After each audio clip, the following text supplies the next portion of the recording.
"Can you take her instead of me?" asked the little girl. The rancher said nothing, then took both. This was in Texas, 1870, border livestock market. The sun blistered overhead, baking the dust into fine grit that stuck to every breath. Wooden. Pens creaked beneath the weight of cattle, hogs, and farther out in the shadowed fringe of the market, people. They were women, most of them immigrants, bound at the wrists and ankles, some too weak to sit upright, ragged dresses, faces hollowed by heat and hunger. No one bid on them, not anymore. Those left too long in the slave pens were deemed unsellable, the kind the traffickers would clear out after sundown. Bo Ryland moved past them without slowing. He wore a wide-brimmed hat, low over sun-dark hair, his face shaded, unreadable.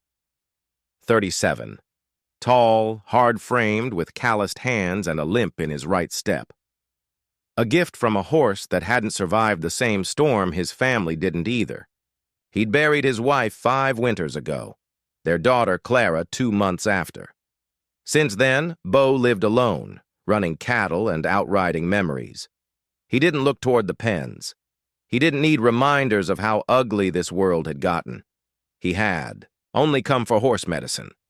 But then something tugged at his coat. A small hand, dirty fingers, brown eyes too wide for a face so small. She couldn't have been more than 4 years old. "You don't have to take me," she whispered, voice trembling, in broken English. "Just take my mama." Bo turned his head. The girl stood barefoot on the dry earth, clutching the edge of his coat with a kind of reverence. Her dress was torn, knees bruised, her face sunburnt beneath tangled strands of black hair. She pointed one tiny finger toward the shaded side of the corral. There, slumped against the post, was a woman, late 20s maybe. Her skin once golden, now pale with dust and fever. Her wrists were bound with old rope, raw and bleeding. Her lip was split, her jaw bruised, one eye swollen shut. She wasn't moving. "Her?" Bo asked quietly. The girl nodded. "She hasn't eaten. I gave her my bread, all of it, 2 days. Bo crouched slowly, knees cracking as he came level with the girl's eyes.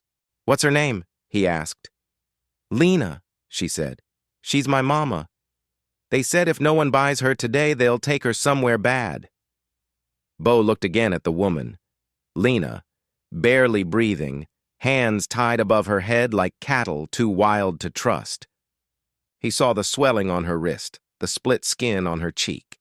He saw the girl's eyes, too, a mirror of every hunger he had never known how to feed in his own daughter. "Please," she whispered again. Just take her." Bo stood. He didn't speak. He walked toward the pen where Lena lay, crumpled in the dust, her back against the splintered post, head lolled to one side. The sun painted shadows across her chest, rising faintly with shallow breaths. The slaver sitting nearby perked up, a fly swatter tapping against his knee. "You looking to make a purchase, mister?" the man asked.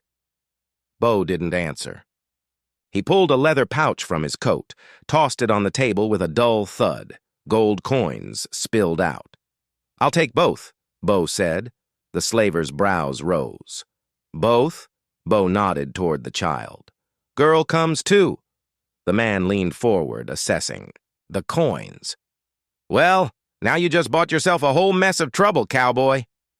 Bo looked down at the unconscious woman, then at the girl still standing behind him. "I've had worse," he said. He lifted the girl gently, settling her against his side. Her arms curled around his neck without a sound.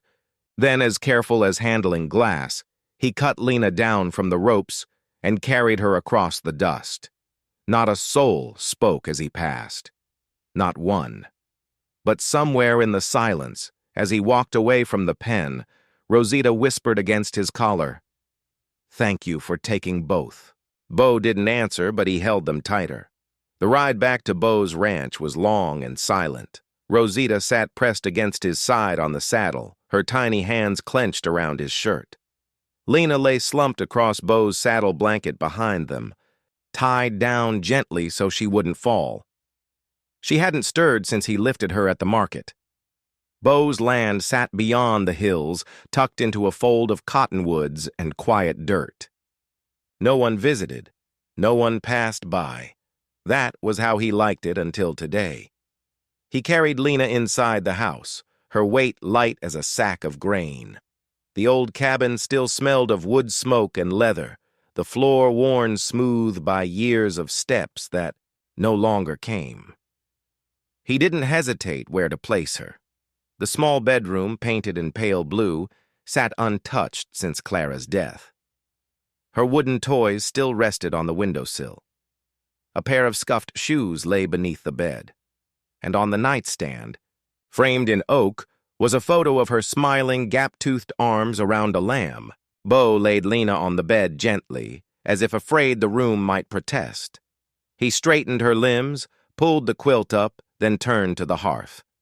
The girl, Rosita, stood quietly at the doorway, eyes wide.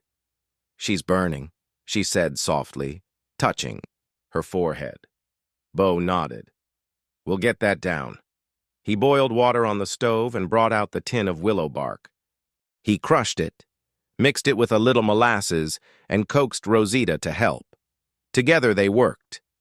He cleaned the cuts on Lena's wrists, wrapped them in clean cloth.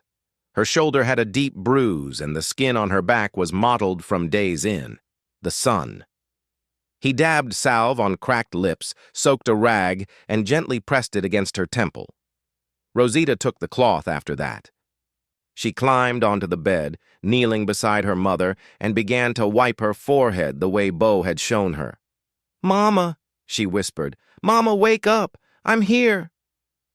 Bo stepped back, leaning against the doorframe. He hadn't seen this room lit by candlelight in years. Now it glowed again with effort, with care, with the quiet hum of someone wanting to live. That night, Rosita slept curled up at the foot of the bed.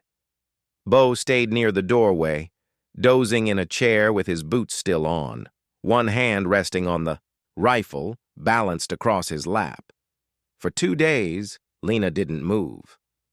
On the third morning, Bo was changing the cloth on her wrist when he felt her flinch. Not much. Just a twitch of the fingers, then a groan. Her eyelids fluttered open. They were dark brown, sharp, afraid. Bo froze. "It's all right," he said quietly. "You're safe now." Lena struggled to sit up. Pain flared in her side. She gasped, her hand flying to the bruised ribs. "Don't!" Bo stepped forward, but stopped when her eyes locked on his. Feral, ready to run, even from a bed. "Where's Rosita?" she rasped, voice dry as sand. A small bundle shot forward from the corner of the room. "Mama!" Rosita launched herself into the bed, wrapping her arms tight around Lena's neck. Lena gasped again, not from pain this time, but from relief. Her arms curled around the girl, holding her so tight they both trembled. Bo backed away, giving them the space they needed. In the kitchen, he sat at the table, staring down at his hands. They were nicked and dirt-stained, built for fencing and branding, not for bandages and soup ladles, but for 3 days they had done something different. And in the quiet beyond the wall, he heard it. A mother's sob, a daughter's giggle. 2. Sounds he hadn't heard in years, and though he would never say it aloud, something old inside him shifted. Not healed, not yet, but stirring. The sound of a scream shattered the morning quiet. Bo dropped the bucket of feed and sprinted back toward the house, boots kicking up dust. His heart pounded against his ribs like a war drum. By the time he reached the porch, the front door had already slammed open, hanging ajar like a wound. Inside, chaos reigned. Lena stood in the small bedroom, wild-eyed and panting, her hair a tangle across her face. A wooden hairbrush clutched. In her hand, like a weapon, raised high and trembling. Her chest heaved beneath the clean cotton blouse Rosita had helped her into that morning. Her wrists, though still ringed with bruises, held strength now and fury. "Stay away!" she shouted, voice thick with raw fear. "I swear to God, if you come near me!" Bo froze in the doorway. He raised both hands slowly, palms open. "It's all right," he said gently. "You're safe." But Lena didn't hear him, or couldn't. Her whole body trembled with a storm that had lived in her bones for too long. She lunged. The brush cracked against his shoulder, again and again. Each strike wasn't about hurting him. It was about not being helpless anymore. Her hand shook more with grief than with rage. "You bought me!" she cried, voice splintering. "You think that gives you rights? That I'm yours now? Just another thing on your land?" Bo didn't flinch. He didn't defend himself. He didn't speak. When her breath finally hitched and her arm dropped with exhaustion, Bo met her gaze and said one word. "No." Then he turned and walked out. Lena collapsed to her knees, clutching the brush, shoulders shaking. It wasn't just fear that gripped her. It was shame, confusion, the crushing weight of not knowing who to trust anymore. From behind the door, a small shadow stirred. Rosita stepped into the room barefoot, her small hands pulling at the hem of her nightdress.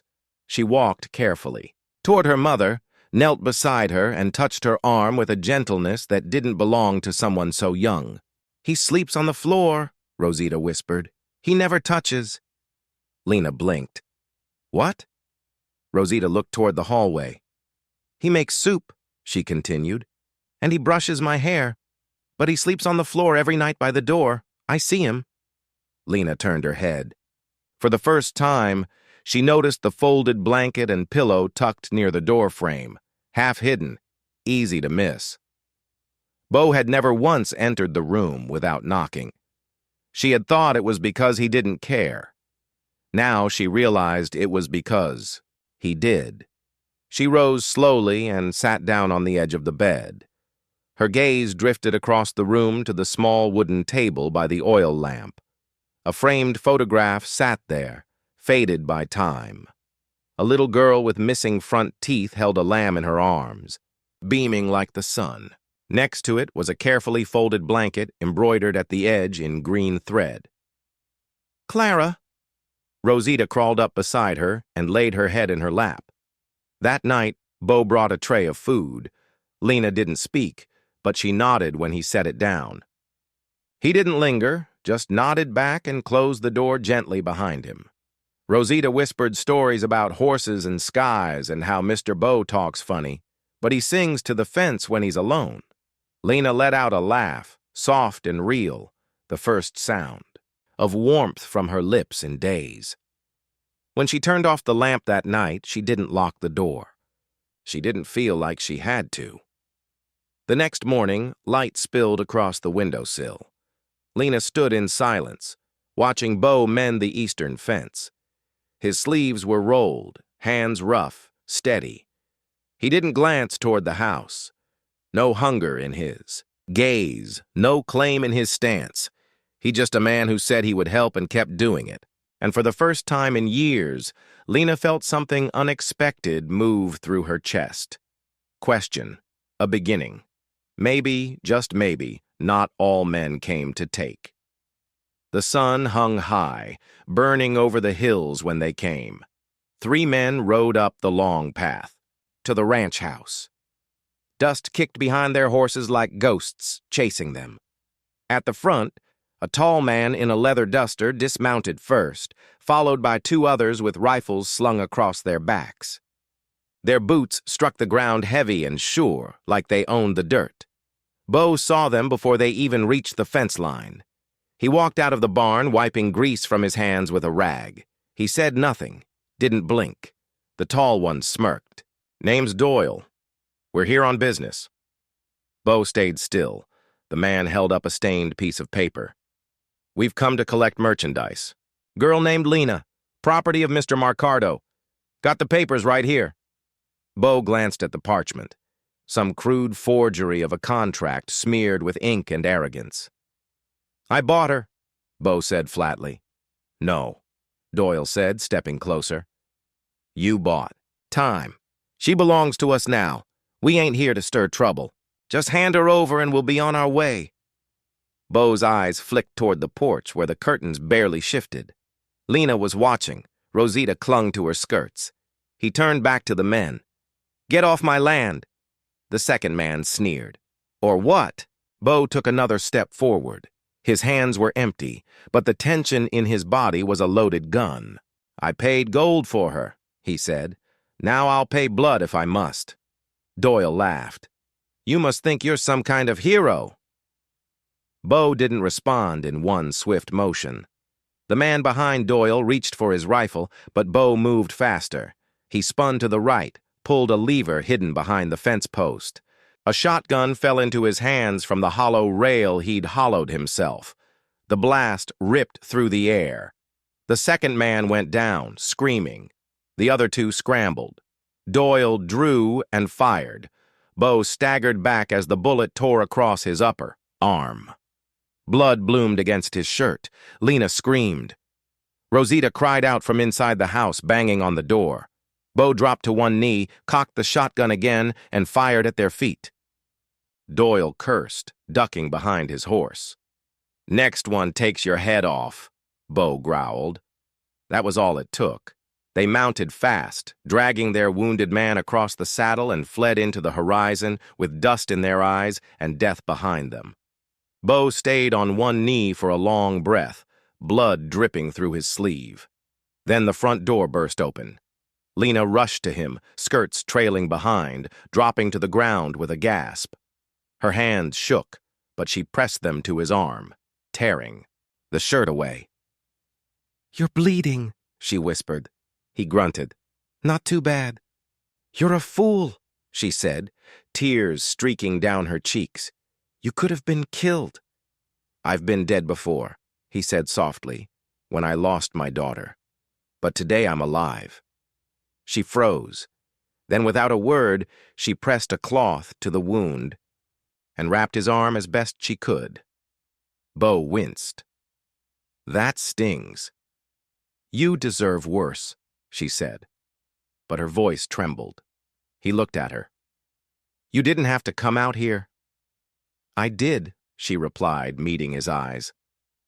Because you didn't have to fight for me, but you did. Inside, Rosita clung to the doorway, watching as her mother knelt in the dust beside the man who had shed blood for her. And for the first time, Lena's hands didn't shake when she touched him. The kitchen smelled faintly of blood and boiled cloth. Bo sat shirtless at the wooden table, his right arm resting atop a folded towel, chest rising and falling with shallow, controlled breaths. The bullet had passed clean through, but the damage it left behind was far from neat. The flesh around the entry wound was swollen and red, oozing slowly with each movement. His jaw was tight, a line carved in stone. Sweat clung to his brow, but he made no sound. Lena stood beside him with a kitchen knife in one hand and a half-empty bottle of whiskey in the other. Her fingers trembled slightly as she uncorked the bottle and poured it onto a strip of cloth, then directly over the wound. The sharp scent filled the air, and the hiss of liquid meeting torn skin made Bo grunt. But he didn't flinch. You sure? You want to do this? He asked quietly, glancing up at her with pain-clouded eyes. Lena nodded. I've seen worse, she said, though her voice betrayed the tremor of memory. She leaned closer, inspecting the injury. Blood still welled at the edges of the wound, thick and dark. I need to cut a little, she whispered, to clean it out. Bo looked down at the knife, then back at her. His eyes didn't hold fear, only trust. You don't have to. I want to, Lena said. Their eyes met, and for the first time, neither looked away. She tore a strip of linen, rolled it tight, and pressed it between his teeth. Bite, she instructed softly. Bo obeyed. Her hands hovered for just a moment, then she lowered the blade. The edge kissed flesh. Bo's whole body tensed. A groan rumbled. From his throat, muffled by the cloth, but he stayed still. He didn't jerk, didn't retreat. Lena's hands moved quickly. Her palms were slick with sweat, but her motions were precise. She cut away damaged tissue, dabbed with whiskey-soaked cloth, pressed clean gauze against the exit wound. Her fingers worked with quiet urgency, driven not by fear, but by care. When it was over, she wrapped the wound with the last of the gauze, tying it tight with firm, practiced knots. Her breath came in short gasps, the cloth in her hands soaked red. Bo leaned back in the chair, eyes shut, chest glistening with sweat. He spat the cloth into the basin and exhaled slowly. "You've done that before," he murmured. Lena was wiping her hands when she answered. "I had a brother," she said, "back in Sonora. He broke things, bones mostly, got into fights with boys twice his size. I used to patch him up." Bo opened his eyes. Silence fell. But it was different this time. Not cold, not tense, just quiet. Lena turned and caught sight of the photo on the mantel, the same photo she'd noticed before, the little girl with the soft curls and a lamb in her lap. "She looked like Rosita," she said. Bo nodded. "Her name was Clara." "What happened?" "Fever," he replied simply. "Took her in 3 days." Lena's gaze softened. "And your wife?" "Gone a month later," he said. "Couldn't live in a house that didn't have her voice in it." Lena swallowed. Her eyes dropped to the table, to the empty space between them. Slowly, her hand rested there, open, not reaching, just waiting. "She was lucky," she said. Bo frowned slightly. "How do you mean?" "To be loved like that." He was quiet for a long moment. Then, with deliberate care, Bo reached forward and placed his hand atop hers. His fingers were rough and calloused. Hers were thinner, worn from labor, from chains. But they fit. She didn't pull away. Instead, she looked into his eyes. And for the first time since she'd been chained, since the cage, since the auction block, Lena didn't feel the weight of a man's gaze as something she needed to fear. She felt it as something soft, something human, something she wanted to return. "You should rest," she whispered, her thumb brushing over his knuckles. But she didn't move, and neither did he. They just sat there, scarred, battered, stitched. Together, not by duty, but by choice.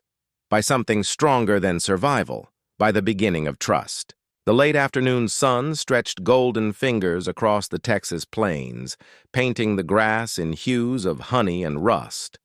Bo walked beside the small spotted mare as Rosita bounced in the saddle, her little legs barely reaching the stirrups he had, adjusted just for her. The horse moved slowly, gentle as the breeze, her hooves making soft thuds in the dry dirt. "Easy now," Bo said. "Keep your hands steady." Rosita giggled, her fingers gripping the reins like it was the most important job in the world. "Who's like this?" "Just like that." Bo nodded, one hand lightly on the mare's side, the other ready to catch Rosita if she slipped. "You're doing better than most grown folks." Rosita's face lit up with pride. Her cheeks were flushed from the wind, her hair undone in wisps around her temples. She looked down at him, her smile still wide, then fell quiet. Something in her gaze shifted. She reached forward and wrapped her arms around Bo's neck. He caught her reflexively, lifting her from the saddle. She nestled into his chest, small hands curling into his shirt. Then she whispered, "Can I call you Papa now?" Bo's breath caught. He froze, arms tightening around her. The plains went silent. The breeze paused. The grass held still. Even the mare turned her head as if waiting for his answer. But Bo said nothing. His throat burned. His chest ached in the deepest corner he thought had long gone numb. So he just held her. Held her like the question did not need words. held her like the answer had already been yes. From the edge of the fence line, Lena watched. She had come, out with a basket of fresh apples, ready to call them in for supper. But she stopped when she saw Bo lifting Rosita from the horse. The girl's arms looped around his neck. Then she heard it, her daughter's voice, small and full of hope. "Can I call you Papa now?" Lena did not breathe. And when she saw Bo's silence, saw the way he just held Rosita, face buried against her wild curls, Lena felt something shift inside her, something break and something heal. The apples fell from her hands, forgotten in the grass. She sank to the ground, knees folding beneath her, palms pressing into the dirt. Tears welled in her eyes, hot and quiet, streaming down her cheeks. She cried for all the nights Rosita had, slept afraid, for all the mornings she had woken without safety, for the months Lena had feared no man could be trusted. And now here was this man, worn, weathered, silent, carrying her daughter as if she were made of glass and gold. Lena laughed through her tears and cried more. That night, after Rosita had long since fallen asleep curled in the quilt Bo had brought from town, Lena stood at the doorway of his room. He sat by the window, a lantern casting flickers across his face, the bandage on his shoulder freshly changed. She stepped in without knocking, her voice soft. "She has to call you Papa." Bo turned slowly. He looked tired, but not from pain. "She did," he said. "I heard." Lena nodded. Silence grew between them, but not the hard kind. Not the kind they used to survive. This one was gentle, waiting. "She never called anyone that before," Lena whispered. Bo nodded again, his hand resting on the edge of the chair. "I didn't know what to say." "You didn't need to," she said, voice catching. She walked closer, knelt beside him. "You brought her back to life," she said. Bo looked at her. Her hand found his. "And me too," she added, barely a whisper. He did not speak. He just lifted her hand to his lips and kissed her fingertips like they were sacred. The sun hung low over the Texas horizon, warm and golden, stretching shadows over the field of blue bonnets Bo had planted long ago, for no reason until now. The wind whispered gently through the tall grass, carrying the scent of spring and something new.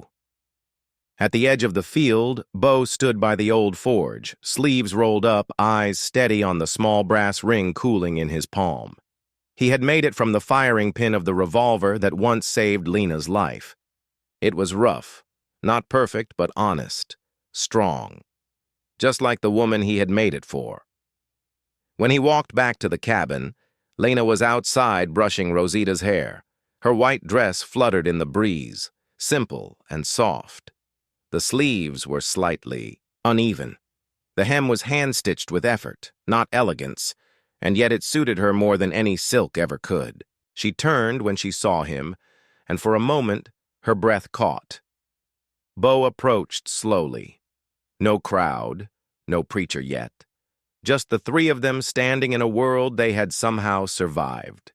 He didn't kneel, he didn't speak for long. He just held out, the ring in his calloused hand, and said, voice low and steady, "I lost everything."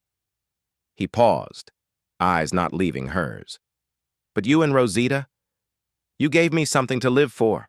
Lena's hand trembled as she took the ring. Her fingers brushed his.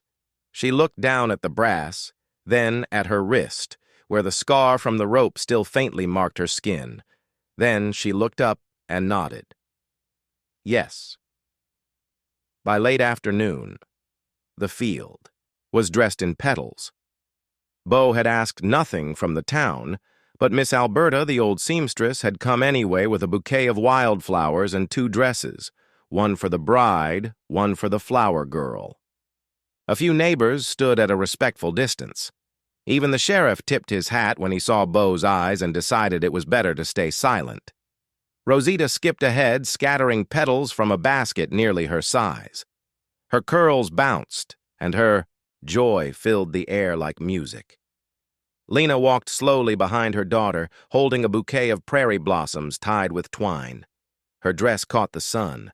Her eyes were bright, her hands steady. The scar on her wrist was visible. So was the one on her collarbone, but she did not hide them, and no one dared look away because there was nothing shameful in survival, and she was walking proof of it. At the altar, nothing more than 2 crates and a linen sheet. Bo waited, cleaned up in a button shirt, the collar still stiff. His hair was combed for the first time in weeks, but it was his eyes that looked different, softer, lit from within. When Lena reached him, she whispered, "I never dreamed I'd wear white again." Bo shook his head. "You earned it," he said. The preacher said his words. Bo and Lena said theirs. The kiss was simple, sweet, and slow. 2 broken things finally whole. When they turned to walk back down the petal path, Rosita ran to them and grabbed both their hands. "Now we're all 3, she said, beaming. Bo looked at Lena, and Lena, head high, heart full, smiled through tears. "Yes, mi amor," she said. All 3. The days after the wedding were slow, quiet, and full of breath. Lena began her mornings in the kitchen. She burned the eggs twice that first week, but Bo ate every bite without complaint. Rosita helped mash beans, her small hands proud with every stir. In the evenings, they sat on the porch. Bo cleaned his rifle while Lena stitched dresses from leftover fabric. Rosita drew on scraps of paper, pictures of the 3 of them holding hands, smiling under a big yellow sun. She pinned each one on the wall beside the hearth. One night, as the fire crackled low, Lena whispered in broken English, "We are family." Bo looked at her. He nodded. "We are." They found a rhythm. Bo taught Rosita to saddle a pony. Lena began speaking more, mixing Spanish and English until the words stuck. She made polenta from memory one Sunday and smiled when Bo asked for seconds. At church, Lena sat beside Bo, her scarred wrist no longer hidden by sleeves. No one dared whisper now, not after what Bo had done to protect her, not after the wedding under the wildflowers. Rosita sat proudly between them, coloring quietly during the sermon. One afternoon, Lena opened a dusty trunk in the loft and found an old dress. Bo's daughter's, yellow and soft. She pressed it to her chest and wept. That evening, she gave it to Rosita, who twirled in the fading light. Bo watched them from the porch, hands folded, eyes glassy. "You okay?" Lena asked softly, stepping beside him. He nodded. "I think for the first time in a long while, yes." At night, Rosita would crawl into their bed, tuck herself between them, and whisper, "I love you, Mama." "I love you, Papa." And every time, Lena's eyes would blur. Not from pain, from the kind of joy that hurts when you've lived too long without it. They'd built a new fence that fall, painted the barn, repaired a broken swing. Bo carved a wooden plaque for the porch, La Casa de Esperanza, the House of Hope. Lena kissed him when he nailed it up. One crisp morning as the first frost kissed the fields, Lena stood at the edge of the land and whispered to the wind in Spanish, a prayer of gratitude, a goodbye to fear, a welcome to whatever came next. Bo came up behind her, wrapped his arms around her waist, and rested his chin on her shoulder. "You still scared?" he asked. She shook her head. "Not anymore." Inside the house, on the wall above the hearth, hung the latest drawing from Rosita. A family of 3, hearts drawn over their chests. Below it, Lena had written in careful script, "Home." I was trampled, branded, sold like cattle, forgotten like dust. But he saw more. The little girl who begged him to save me. She gave me life. And the man who stayed quiet when others shouted, he gave me a future. Now I see it too. I am not owned. I am not broken. I am loved. I am home. If this story made your heart ache and heal, If you felt the silent strength of Bo Ryland, the fierce love of little Rosita, and the quiet rebirth of Lena, then you are exactly why we tell these stories. At Wild West Love Stories, we believe in romance forged through fire, in families built not by blood, but by choice. In the dusty corners of the American frontier, love still finds its way. Subscribe now to never miss a tale of redemption, resilience, and the kind of love that rides through storms and stays. Because real love does not always come with flowers. It comes with grit, grace, and someone willing to stand beside you. Subscribe to Legends of the Wild West Stories, where dust settles, but hearts don't.